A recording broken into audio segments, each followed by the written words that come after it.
Welcome to Ashwini ಕನಸು blog. ಎಲ್ಲ ಹೇಗಿದ್ದೀರಾ? ಚೆನ್ನಾಗಿದ್ದೀರಾ ಅಂತ ಭಾವಿಸ್ತಾ ಇವತ್ತಿನ ಒಂದು ವಿಡಿಯೋ ಸ್ಟಾರ್ಟ್ ಮಾಡ್ತಿದ್ದೀನಿ ಫ್ರೆಂಡ್ಸ್. ಇವತ್ತಿನ ವಿಡಿಯೋದಲ್ಲಿ ಏನಪ್ಪ ಅಂತಂತಂದರೆ, ಮುಖ ನೋಡಿ ಮಾಡುವಂಥ ಸ್ನೇಹಗಳನ್ನ ದಯವಿಟ್ಟು ಯಾರು ನಂಬಕ್ಕೆ ಹೋಗಬೇಡಿ. ಯಾಕೆ ಅಂದರೆ ಹೇಳ್ತೀನಿ ಮಾತನ್ನ, ಅಂದರೆ ನಮ್ಮ ಮುಖ ನೋಡಿ ನಮ್ಮನ್ನು ಹೆಂಗೆ ಅವರು ಒಳ್ಳೆಯವರು ಕೆಟ್ಟವರು ಅಂತ ಕಂಡುಹಿಡಿತಾರೋ ನನಗೆ ಅಂತ ಗೊತ್ತಿಲ್ಲ.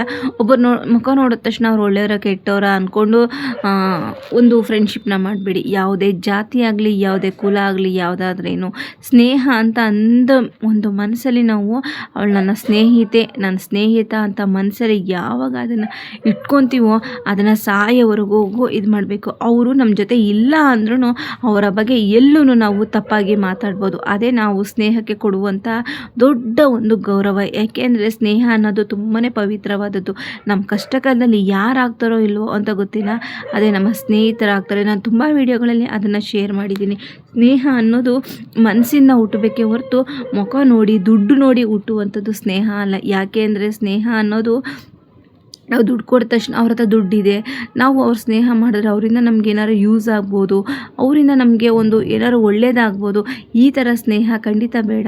ಯಾಕೆ ಅಂದರೆ ನಾನು ಬಡವ, ಅವಳು ಬಡವಿ, ಅವನು ಬಡವ, ಅವನು ಬಡವ, ಇದೆಲ್ಲ ಒಂದು ಗೊತ್ತಿದ್ದು ಮಾಡುವಂಥ ಸ್ನೇಹ ಇದೆ ನೋಡ್ರಿ, ಅದು ತುಂಬ ಪವಿತ್ರವಾದದ್ದು. ತುಂಬ ಕೆಲವರು ದುಡ್ಡಿರೋರು ಒಂದು ಸ್ನೇಹ ಮಾಡ್ತಾರೆ ಬಡವ್ರ ಜೊತೆ, ಆದರೆ ಅವರು ಅದ್ರ ತಕ್ಕಾಗಿ ವ್ಯಾಲ್ಯೂ ಇರ್ತಾರೆ. ಕೆಲವರು ಏನಂದರೆ ಒಂದು ಸ್ನೇಹ ಮಾಡಬೇಕು ಅಂದರೆ ನಮ್ಮ ಹಿತವಾಗಿ, ನಮ್ಮ ಈಕ್ವಲ್ ಆಗಿ, ನಮ್ಮ ಸಮಕ್ಕೆ ಅವ್ರು ಇರಬೇಕು, ಅಂದರೆ ಅವ್ರ ಹತ್ರ ದುಡ್ಡು ಕಾಸು ಇರಬೇಕು, ನಮಗಿಂತ ರಿಚ್ ಆಗಿರಬೇಕು.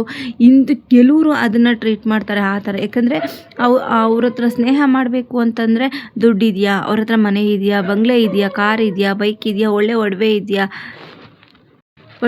ಅವನ ಹತ್ರ ದುಡ್ಡು ಕಾಸು ತುಂಬ ಓಡಾಡ್ತಾ ಇದೆಯಾ, ಅವಳ ಹತ್ರ ಒಂದು ನಮ್ಮ ಜೊತೆ ಬಂದಾಗ ಅವಳು ನಮ್ಮ ರೇಂಜಿಗಿದ್ದಾಳ, ಈ ಥರ ಕೆಲವರು ಆ ಥರ ಒಂದು ಸ್ನೇಹನ ಮಾಡ್ತಾರೆ. ಇನ್ನು ಕೆಲವರು ಆಸ್ತಿ ಅಂತಸ್ತು ಏನೂ ನೋಡೋದಿಲ್ಲ, ಅವ್ರ ಹತ್ರ ಬಯಸೋದು ಒಳ್ಳೆ ಪ್ರೀತಿ, ಒಳ್ಳೆ ಸ್ನೇಹ.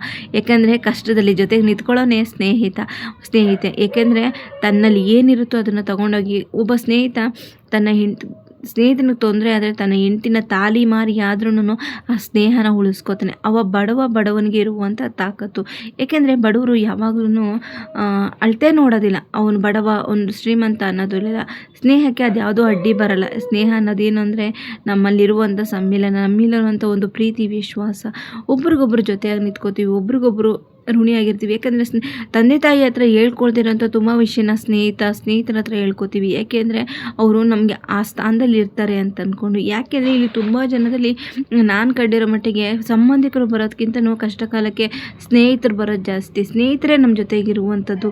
ಏಕೆಂದರೆ ಅವರಿಗೆ ನಮ್ಮ ಒಳ್ಳೆಯದು ಕೆಟ್ಟದ್ದು ಎಲ್ಲ ನೋಡಿರ್ತಾರೆ. ನಮ್ಮ ಮನೆಗೆ ಅವರ ಮನೆ ಅಂತಲೇ ಅಂದ್ಕೊಂಡಿರ್ತಾರೆ. ನಾವೇನಾಗೆ ನಮ್ಮ ತಾಯಿ ಅವ್ರ ತಾಯಿ ಅನ್ಕೋತೀವೋ ಹಾಗೆ ಅವರು ನಮ್ಮನ್ನು ಅವ್ರ ಮನೆ ಅಂತಾರೆ. ನಮ್ಮ ಅಕ್ಕ ತಂಗಿರನ್ನ ಅವ್ರ ಅಕ್ಕ ತಂಗಿರು, ಅಣ್ಣ ತಮ್ಮಂದಿರು, ಈ ಬಾಂಧವ್ಯ ಬೆಳೀತಿದೆ. ಯಾಕಂದರೆ ಫಸ್ಟೇ ಹೇಳ್ತಾ ಇಲ್ವಾ, ರಕ್ತ ಸಂಬಂಧಕ್ಕಿಂತಲೂ ಮಿಗಿಲಾಗೋದದ್ದು ಸ್ನೇಹ ಸಂಬಂಧ ಅಂತಂದ್ಬಿಟ್ಟು. ಹಾಗೆ ಯಾರೂ ಅಷ್ಟೇ ಮುಖ ನೋಡಿ ಸ್ನೇಹ ಸಂಬಂಧ ಮಾಡೋಕ್ಕೆ ಹೋಗ್ಬೇಡಿ. ಏಕೆಂದರೆ ಅದೆಲ್ಲ ಮುಖದಲ್ಲಿ ಏನೂ ಇಲ್ಲ, ಒಳ್ಳೆ ಗುಣ, ನುಡಿಲೇ ಇರೋದು ಅಂತ ಸ್ನೇಹ ಸಂಬಂಧ. ನೀವು ಕಷ್ಟ ಅಂದಾಗ ಒಂದು ಸ್ನೇಹಿತನ ಕರೀರಿ, ಸಂಬಂಧಿಕರನ್ನ ಕರೀಲಿ, ಅಲ್ಲಿ ಫಸ್ಟ್ ಬಂದು ನಿಲ್ಲೋನೇ ಸ್ನೇಹಿತ ಆಗಿರ್ತಾನೆ. ಯಾಕೆ ಅಂದರೆ ಅವನ ನೋವು ಅವನಿಗೆ ಅರ್ಥ ಆಗಿರುತ್ತೆ. ಆದರೆ ಸಂಬಂಧಿಕರು ಕ್ಯಾರೆ ಅನ್ನಲ್ಲ, ಸ್ನೇಹಿತ ಓಡಿ ಬಂದಿರ್ತಾನೆ. ಅವನಲ್ಲಿ ಏನಿರ್ತಾನೋ, ಯಾವ ಇದರಲ್ಲಿದ್ರೂ ಅವ್ನು ಬರೋಕ್ಕಾಗಲ್ಲ ಅಂದರೂ ಬೇರೆ ಯಾರನ್ನಾರು ಆ ಸ್ಪಾಟಲ್ಲಿ ಕಳಿಸಿರ್ತಾನೆ. ಅದೇ ಒಂದು ಸರಿ ಟೆಸ್ಟ್ ಮಾಡಿ ನೋಡಿ ಬೇಕಾದ್ರೆ ನೀವು ನಿತ್ತಲ್ಲಿ ಸ್ನೇಹನ ಸಂಬಂಧನ ಅಂತ ನಿಂತ್ಕೊಂಡು ನೋಡಿದಾಗ ಅಲ್ಲಿ ಮೊದಲು ಬರುವಂಥದ್ದೇ. ತುಂಬ ಜನ 100% ಚಾಯ್ಸ್ ಮಾಡೋದೇ ಸ್ನೇಹನ. ಯಾಕಂದರೆ ಸ್ನೇಹ ಅನ್ನೋದು ಅಂಥ ಪವಿತ್ರವಾದದ್ದು. ಅದನ್ನು ಯಾವಾಗೂ ಮುಖ ನೋಡಿಕೊಂಡು ಅಳ್ಕೊಂಡು ಅವ್ರು ಹಾಕೋ ಬಟ್ಟೆಲಾಗಲಿ, ಅವರ ಇರೋವಂಥ ಅವರಿರೋ ಬಡತನ, ಇವೆಲ್ಲ ನೋಡಿ ಸ್ನೇಹನ ಹಾಳಿಬೇಡಿ. ನಿಮಗೆ ಬೇಕಾಗಿರುವುದು ನಿಮ್ಮ ಕಷ್ಟ ಕಾಲದಲ್ಲಿ, ನಿಮ್ಮ ಸುಖದಲ್ಲಿ ಜೊತೆ ನಿಂತಿರುವಂಥ ಒಂದು ಒಳ್ಳೆ ಸ್ನೇಹ ಬೇಕಾಗುತ್ತೆ. ಆ ಸ್ನೇಹ ಬೇಕು ಅಂದರೆ ಅವರಲ್ಲಿ ಅದನ್ನು ಎಕ್ಸ್ಪೆಕ್ಟ್ ಮಾಡಿ. ಯಾಕಂದರೆ ನೀವು ಹೇಗೆ ಅವರನ್ನು ನಂಬಿರ್ತೀರೋ ಅವರು ನಿಮ್ಮನ್ನು ಹಾಗೇ ನಂಬಿರ್ತಾರೆ. ಅದನ್ನು ಉಳಿಸ್ಕೊಂಡೋಗಿ. ಏಕೆಂದರೆ ಅಕ್ಕ ತಂಗಿರು, ಅಣ್ಣ ತಮ್ಮಂದಿರು ಯಾರಿಗೂ ಆಗದೇ ಇರೋವಂಥದ್ದು ರಕ್ತ ಸಂಬಂಧಕ್ಕಿಂತನೂ ಸ್ನೇಹ ಸಂಬಂಧ ತುಂಬಾ ಪವಿತ್ರವಾದದ್ದು. ನನಗೆ ತುಂಬ ಅರಿವಿದೆ ಅದರ ಬಗ್ಗೆ. ಯಾಕೆಂದರೆ ನಾನು ತುಂಬ ಜನನ ಒಂದು ಫ್ರೆಂಡ್ಶಿಪ್ಪಲ್ಲಿ ನಾನು ಕಾಲೇಜ್ ಡೇಸಲ್ಲಿ ಹೋಗಬೇಕಾದ್ರೆ ತುಂಬ ಜನ ಇರುತ್ತೆ. ಯಾಕಂದರೆ ನನಗೆ ನನ್ನ ಅಕ್ಕ ತಮ್ಮನೇ ಸಪೋರ್ಟ್ ಮಾಡ್ತಿದ್ದಿಲ್ಲ, ನನಗೆ ಬೇರೆಯವ್ರು ಸಪೋರ್ಟ್ ಮಾಡ್ತಿದ್ರು.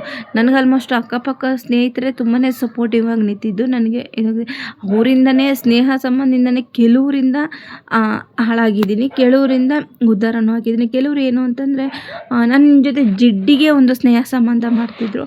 ಹಾಗಾಗಿ ನನಗೆ ಆ ಥರ ಅಲ್ಲ. ಈಗ ನಾನು ವೈಟಿಂಗ್ ಬಂದಮೇಲೆ ಸ್ನೇಹ ಸಂಬಂಧ ಹೇಗಿರುತ್ತೆ ಅನ್ನೋದು ತುಂಬ ಚೆನ್ನಾಗಿ ಅದನ್ನು ಇದು ಮಾಡಿಕೊಟ್ಟಿದ್ದಾರೆ. ಏಕೆಂದರೆ ನಾನು ಇದರಲ್ಲಿ ಒಬ್ಬರ ಬಗ್ಗೆ ನಾನು ತುಂಬ ಕ್ಲಾರಿಟಿಯಾಗಿ ಕೊಡ್ತೀನಿ. ನನಗೆ ಇಷ್ಟ ಅವ್ರ ಬಗ್ಗೆ ನಾನು ಮಾತಾಡಬೇಕು ಅಂತಂದರೆ ವಿದ್ಯಾ ಮತ್ತು ಸಂಧ್ಯಾ ಅಂತಂದ್ಬಿಟ್ಟು ಇವರು ನನಗೆ ತುಂಬಾ ಒಂಥರ ಎಂಥ ಹತ್ರದ ಫ್ರೆಂಡ್ ಅಂತಂದರೆ ನಾನು ಅದನ್ನು ಎಕ್ಸ್ಪೆಕ್ಟ್ ಮಾಡಿಲ್ಲ ಅವ್ರದ್ದು ಈ ಥರ ಒಂದು ಫ್ರೆಂಡ್ಶಿಪ್ಪು ಅವ್ರದ್ದು ಸಿಗುತ್ತೆ ಅಂತ. ಯಾಕಂದರೆ ನನ್ನ ಜೊತೆ ಅಷ್ಟು ಕ್ಯಾಜುವಲಾಗಿ ಮಾತಾಡಿಕೊಂಡು ಇಂಥ ಒಂದು ಫ್ರೆಂಡ್ಶಿಪ್ ನನಗೆ ಸಿಗ್ತಾ ನಾನು ಎಕ್ಸ್ಪೆಕ್ಟ್ ಮಾಡಿದ್ನ ಅಂತ. ವಿದ್ಯಾ ಮತ್ತು ಹಾಗೆ ಸಂಧ್ಯಾ ಸಿಸ್ಟರು ತುಂಬ ಒಂದು ಒಳ್ಳೆ ಬಾಂಡಿಂಗ್ ಇರುವಂಥ ಒಂದು ಫ್ರೆಂಡ್ಶಿಪ್ಪು ನಮ್ಮದು. ತುಂಬಾ ಚೆನ್ನಾಗಿದೆ. ಈ ಫ್ರೆಂಡ್ಶಿಪ್ ಹೇಗೆ ಹೇಳ್ತೀನಿ ಅಂದರೆ ಇಲ್ಲಿ ಯಾರು ಬಡವ ಯಾರು ಶ್ರೀಮಂತ ಯಾರು ದೊಡ್ಡವ ಅಂತಂತಿಲ್ಲ, ಎಲ್ಲರೂ ಒಂದೇ. ಎಲ್ಲರೂ ಅವರು ದುಡ್ಡಿರ್ಬೋದು, ನಾನು ದುಡ್ಡು ಇಲ್ಲದಂತೆ ಇರ್ಬೋದು, ಆದ್ರೂ ಮಾತಾಡುವಂಥ ರೀತಿ ಇದೆಯಲ್ಲ, ನಮ್ಮನ್ನು ಪ್ರೀತಿ ಮಾಡುವಂಥ ರೀತಿ ಇದೆಯಲ್ಲ, ಖುಷಿಯಿಂದ 4 ಮಾತಾಡ್ತಾರೆ. ಎಲ್ಲೋ ಇರುವಂಥ ಸ್ನೇಹ ಸಂಬಂಧ ಎಲ್ಲೋ ಇದ್ದು ಎಲ್ಲಿಂದನೋ ಪ್ರೀತಿ, ಎಷ್ಟು ಖುಷಿ ಆಗುತ್ತೆ ಅಲ್ವಾ. ಹಾಗಾಗಿ ನನಗೆ ವೈಟಿಲಿ ಸಿಕ್ಕಿರುವಂಥ ಒಂದು 10 ಅಮೂಲ್ಯವಾದದ್ದು ಒಂದಷ್ಟು ಜನ ನನಗೆ ಅವ್ರ ಹತ್ರ ತುಂಬಾ ಶೇರ್ ಮಾಡ್ಕೋಬೇಕು ಅಂತ ಇಷ್ಟ ಆಗುತ್ತೆ. ಅದರಲ್ಲಿ ನನಗೆ ಅಣ್ಣ ಆಗಿ ವಾಸು ಅಣ್ಣ ಸಿಕ್ಕಿದ್ದಾನೆ, ಸಿಸ್ಟರ್ ಆಗಿ ನನಗೆ ವಿದ್ಯಾ ಸಿಸ್ಟರ್ ಸಿಕ್ಕಿದ್ದಾರೆ, ಸಂಧ್ಯಾ ಡಾರ್ಲಿಂಗ್ ಅವನ ಡಾರ್ಲಿಂಗ್ ಅಂತ ಕರಿತೀನಿ, ಸಂಧ್ಯಾ ಅಂತ. ಈ ಒಂದು 3 ಜನ ನನಗೆ ತುಂಬ ಅಟ್ಯಾಚ್ಮೆಂಟು. ಹಾಗೆ ನನ್ನ ತಮ್ಮನಾಗಿ ಸಚಿ ಅಂತ ತುಂಬಾ ನನಗೆ ಇದಾಗುತ್ತೆ. ಆಮೇಲೆ ಮಣಿಶ್ರೇಯ ಅಂತಂದ್ಬಿಟ್ಟು ಇವರಿಷ್ಟು ನನಗೆ ಎಂಥ ಒಂದು ಬಾಂಡಿಂಗ್ ಕೊಡ್ತಾರೆ ಅಂದರೆ ಇಲ್ಲಿ 5 ಜನದಲ್ಲಿ ಯಾವುದೇ ಒಂದು ಮೇಲಿಲ್ಲ ಕೀಳಿಲ್ಲ, ಎಲ್ಲ ಒಂಥರ ಖುಷಿ ಅಟ್ರಾಕ್ಷನ್ ಆಗಿರುತ್ತೆ. ನಮ್ಮ ಬಂಧ ಹೇಗಿದೆ ಅಂದರೆ ನಾವು ಅಪರೂಪಕ್ಕೆ ಮಾತಾಡಿದ್ರೂ ಖುಷಿಯಾಗಿ ಬಾಯಿ ತುಂಬ ಮಾತಾಡಿಸ್ತೀವಿ. ಆ ಒಂದು ಸ್ನೇಹನ ಇನ್ನೂ ಉಳಿಸ್ಕೊಂಡಿದ್ದೀವಿ. ನಾವು ಹತ್ತತ್ರ 2 ವರ್ಷ ಆಯಿತು. 2 ವರ್ಷದಿಂದ ನಾವು ಯಾರೋ ಒಬ್ಬರ ಮುಖ ಒಬ್ಬರು ನೋಡಿಲ್ಲ, ಆದರೂ ನಮ್ಮಲ್ಲಿರೋವಂಥ ಪ್ರೀತಿ ಯಾವತ್ತೂ ಕಡಿಮೆ ಆಗಿಲ್ಲ, ಅಷ್ಟು ಖುಷಿಯಾಗಿದ್ದೀವಿ. ಹಾಗಾಗಿ ಹೇಳ್ತೀನಿ, ರಕ್ತ ಸಂಬಂಧಕ್ಕಿಂತನೂ ಸ್ನೇಹ ಸಂಬಂಧ ತುಂಬ ಪವಿತ್ರವಾದದ್ದು. ಹಾಗಾಗಿ ಯಾರನ್ನು ಮುಖ ನೋಡಿ ಸ್ನೇಹ ಮಾಡೋಕ್ಕೆ ಹೋಗ್ಬೇಡಿ, ಪ್ರೀತಿ ಮನಸ್ಸು ಗುಣ ನೋಡಿ ಪ್ರೀತಿ ಮಾಡಿ ಅಂತ ಹೇಳ್ತಾ, ಈ ವಿಡಿಯೋ ಇಷ್ಟ ಆದರೆ ಲೈಕು ಕಮೆಂಟು ಸಬ್ಸ್ಕ್ರೈಬರ್ ಮಾಡ್ಕೊಂಡು ಹಾಗೆ ಸಪೋರ್ಟ್ ಮಾಡಿ. ಎಲ್ಲರಿಗೂ ಯಾರ್ಯಾರು ಸ್ನೇಹ ಇಷ್ಟ ಆಗಿದೆ ಅನ್ನೋದನ್ನ ಲೈಕ್ ಮಾಡಿ, ಯಾರಿಗೆಲ್ಲ ಅನುಭವ ಆಗಿದೆ ಅಂದ್ರೂ ಲೈಕ್ ಮಾಡಿ.